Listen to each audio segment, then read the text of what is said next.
Halo kaum intelektual sekalian. Pasukan Khamenei sudah banyak banget yang tewas sekarang ini, guys. Tapi tidak viral di Konoha. Iran sekarang sudah perang saudara. Bahkan banyak banget yang memberontak, terutama suku-suku yang selama ini terpinggirkan seperti suku Kurdi dan lain sebagainya. Iran sekarang sudah perang saudara besar-besaran. Bahkan banyak pemberontak.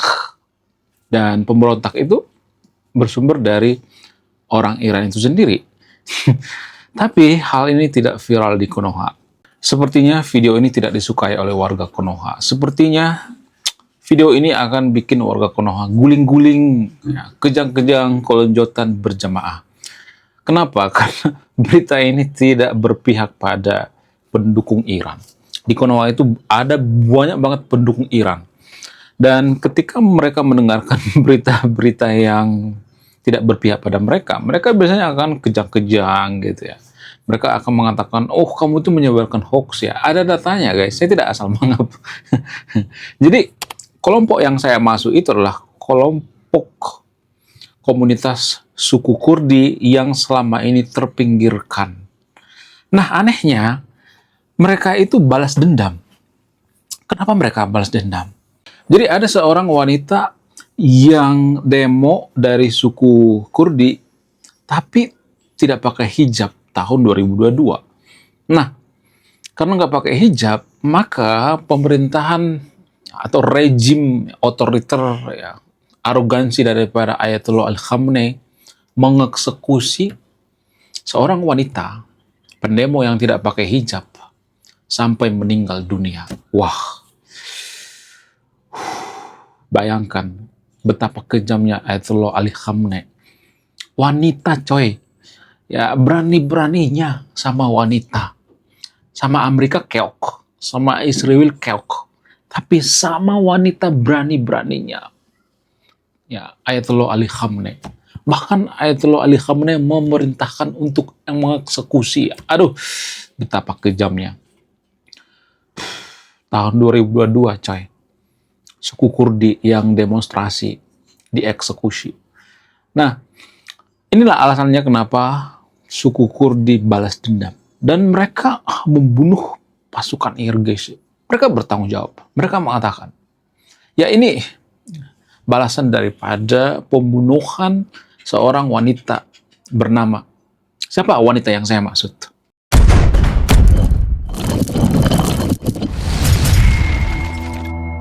Wanita yang saya maksud itu adalah seorang wanita bernama Gina. Jadi si Gina ini walaupun namanya agak lucu ya, tapi dia orangnya cantik guys. Cakep banget.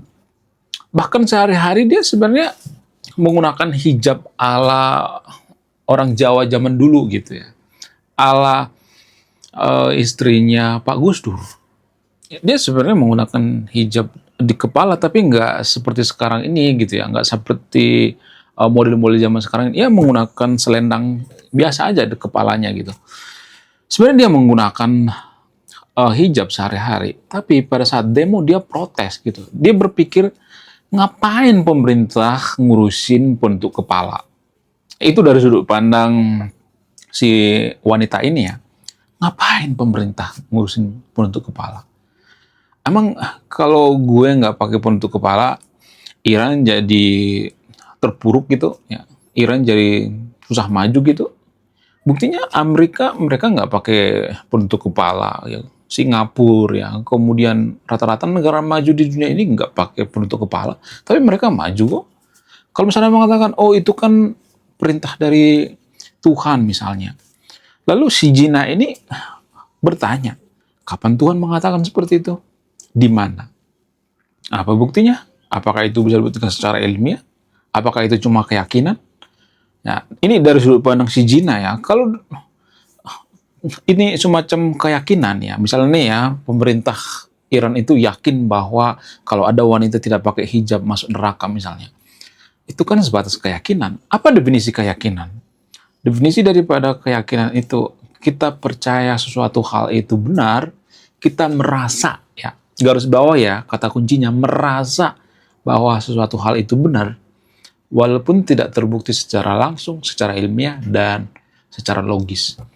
Dan wanita si Jina ini memahami apa itu definisi daripada keyakinan.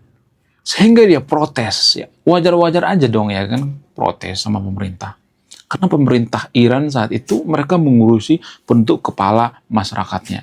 Sementara mereka tidak mengurusi kesejahteraannya. Mereka tidak mengurusi korupsi. Korupsi gila-gilaan di tubuh Iran. Jadi ada seorang filsuf mengatakan, saya lupa namanya. Tolong ini ya, bagi yang tahu siapa nama filsufnya, tolong tulis di kolom komentar ya. Jadi ada seorang filsuf mengatakan, di suatu negara yang korup itu, biasanya masyarakatnya sangat religius. Dan itulah yang terjadi di Iran. Ya.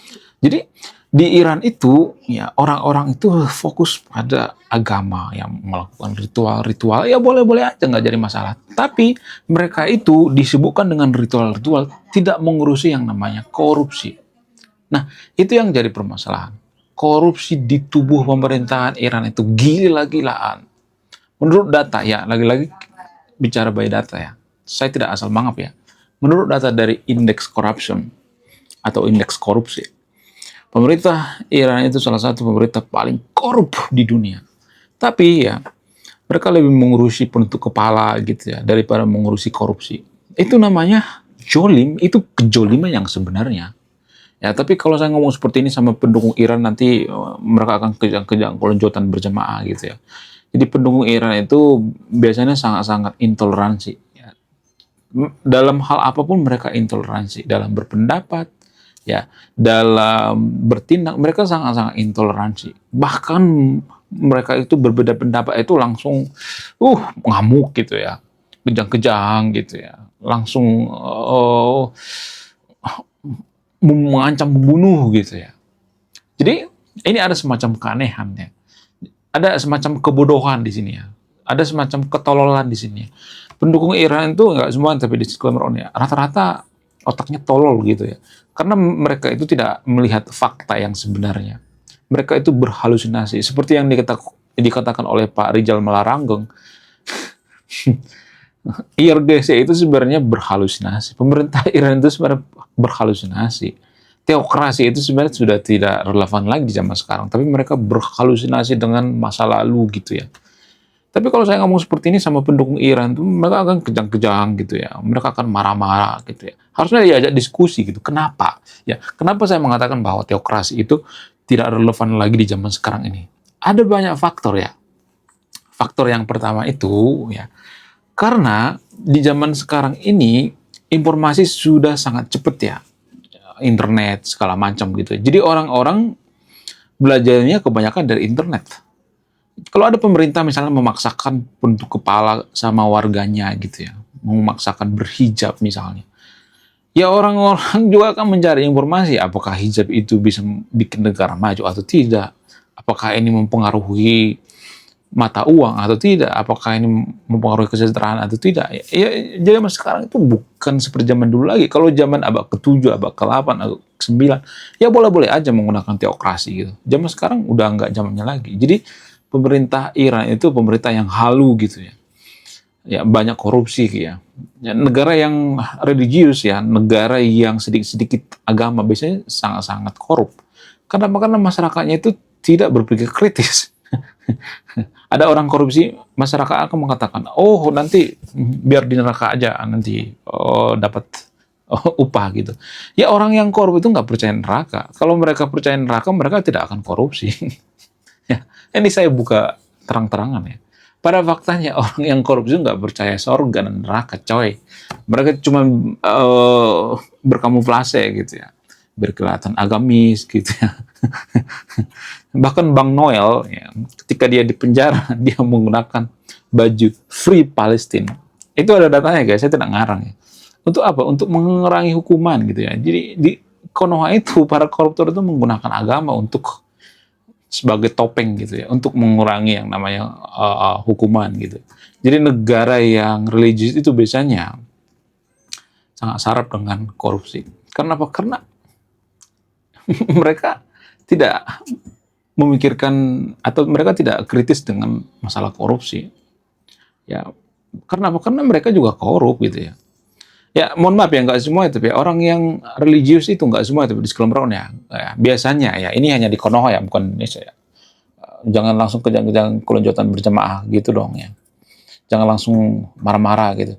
Jadi gini, otak daripada orang yang religius itu nggak semuanya tapi ya. Mereka itu kurang berpikir logis. Nah, karena kurang berpikir logis, mereka biasanya dalam bekerja itu, mereka itu tidak berpikir gitu ya, susah menggunakan otak. Ya misalnya nih ya, ada seorang pemuka agama diangkat jadi pejabat misalnya. Dia nggak ngerti apa-apa gitu tentang jabatannya gitu ya, dengan posisinya. Misalnya dia, katakanlah misalnya jadi komendigi misalnya, yang dia tuh nggak ada jurusan ke sana gitu ya. Dia tuh jurusan agama gitu ya. Dia tuh bagian penafsiran agama gitu ya, penafsiran kitab suci. Lalu yang terjadi apa? Ya karena dia nggak bisa melakukan apa-apa, dia nggak ngerti tentang teknologi ya, yang ada di pikirannya itu tentang ya semua kehendak Tuhan ya, semua teknologi ini buatan Tuhan ya, nggak usah mikir gitu ya. Sehingga otak orang yang nggak semuanya tapi disclaimer ya, yang terlalu religius itu biasanya mereka susah berpikir logis ya, mereka tidak bisa mencakap masalah gitu ya, hanya mengandalkan doa gitu ya, doa terus yang diandalkan. Ya mau nggak mau ya mereka korupsi gitu karena mereka nggak punya prestasi gitu. Biasanya orang yang korupsi itu nggak punya prestasi. Kalau dia punya prestasi ngapain korupsi ya kan? Iya nggak sih? Ya justru karena nggak berprestasi, nggak berpikir rasional, nggak berpikir cerdas sehingga korupsi. Ya pada faktanya ya lembaga agama itu salah satu lembaga yang paling korup di Konoha. Ya, jangan ngeyel gitu ya. Warga Konoha itu kan kalau saya ngomong seperti ini jangan ngeyel. Mari kita diskusi gitu. Ya, tujuan saya itu baik sebenarnya.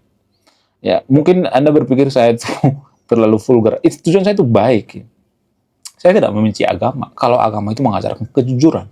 Buktinya salah satu lembaga paling korup di Konoha itu lembaga agama. Makanya saya pengen ya Kementerian Agama itu dibubarin aja.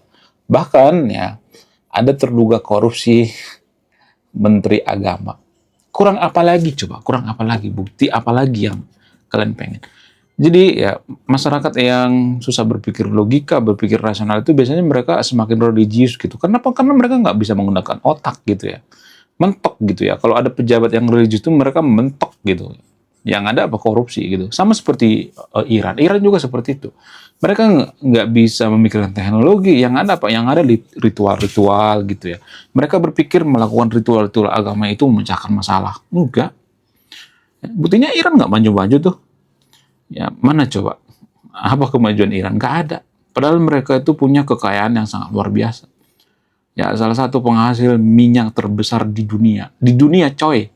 Masuk 5 besar. Ya, bukan cuma di Timur Tengah, tapi di dunia. Duitnya kemana? Jadi korup lah. Ya, jadi pendukung Iran itu mendukung pemerintah yang korup. Aduh, kacau pokoknya. Jadi Iran sekarang sudah perang saudara, guys. Mereka sudah saling bunuh satu sama lain. Nah, yang jadi pertanyaan, apakah ini dibiayai oleh Amerika? Ya, ada yang mengatakan ini dibiayai oleh Amerika, ada yang mengatakan ini sebenarnya natural, ada yang mengatakan bahwa ini sebenarnya kebetulan. Tapi menurut keyakinan saya, ini dibiayai oleh Amerika. Tujuan Amerika apa? Tujuan Amerika untuk memecah dari dalam gitu ya. Supaya apa? Supaya terjadi yang namanya pemberontakan atau penggulingan ya. Lama-kelamaan pemerintah Iran capek sendiri gitu ya. Keuangannya udah hancur ya, kemudian persenjataan sudah hancur ya. Walaupun ya pendukung Konoha mengatakan bahwa Iran itu masih negara superpower. Superpower dari mana? Dari Hong Kong. Ini menurut data guys ya, data dari Reuters ya. Saya tidak asal mangap ya. Belum kita lanjut. Jadi guys, kemarin ada yang nanya, lu apa sih kontribusinya bagi negara ini? Kontribusi saya ini guys ya, nulis buku, judulnya Budi Tanpa Pekerti. Ini temanya bahas tentang agama. Kemudian sama luka, kisah dalam buku ini ada seorang kiai bingung memilih antara menyelamatkan hutan atau menyelamatkan 1000 anak yatim. Link pembeliannya ada di pin komentar video ini. Jadi endingnya apa ya? Saya penasaran ini. Saya jadi penasaran ini isinya apa. Beliau juga beli ini. Link pembeliannya ada di pin komentar video ini. Oke guys, sekian video ini. Terima kasih sudah memahami. Saya kaum intelektual, salam rasional.